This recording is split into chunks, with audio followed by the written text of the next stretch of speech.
All right, today we're going to talk about bodyweight squats and kind of the introductory phase of the squat exercise.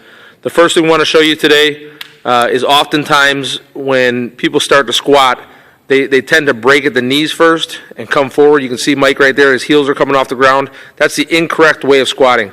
When you want to squat and you see he's got a bench behind him, you want to reach your butt back, you want to break at the hips, stick your butt out, use your hands for a balance and reach back, and you can see his knees are at a perfect 90-degree angle, and then stand it back up.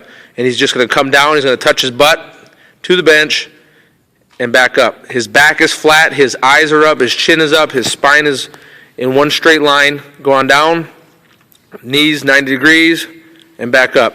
That's a perfect bodyweight squat. And now Mike's going to demonstrate without the bench, just doing a set of 5 bodyweight squats.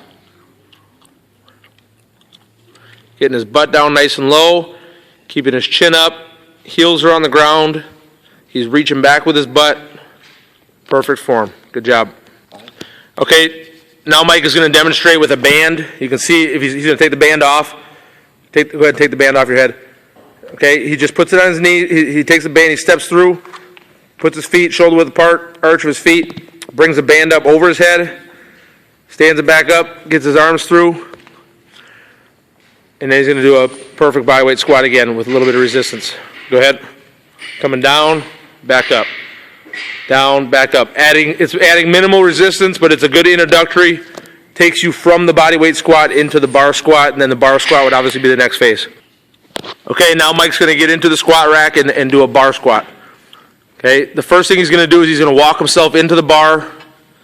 He's going to make sure that he's got his neck centered on the bar. That's where the spotter's job is, to make sure he's centered so that knurl is on the middle of his back. He's going to get the weight up. He's going to walk it back. He's going to keep his chin up. He's going to pick a focal point on the wall, eye level or above. And then he's going to squat down slowly. Same thing we did, breaking at the hips, coming down and back up. Down and back up. And then when he's done with his set, he's going to walk it back in.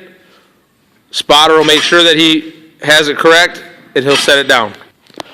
Okay, now Mike's going to demonstrate if you're in the squat rack and you're lifting a heavy load and you get to the bottom and you're going to fail. Okay, we always want to have spotters on both sides to be able to help so that nobody has to go down, but in some rare situations, you'll have to drop the weight, and that's what the safety bars are for on the side. So if Mike was coming down, he's going to show you the proper way to drop the weight. If he starts to come back up and he loses the weight, he's going to duck his head, he's going to keep his hands on the bar, and he's going to pull his body away from the weight, coming back. The one thing is you never want to take your hands off and put your hands down on the side of the bar, on the side of the squat rack, because if that weight were to fall down and hit your hands, you'd lose some fingers. So you always want to keep your hands on the bar and drop the weight forward.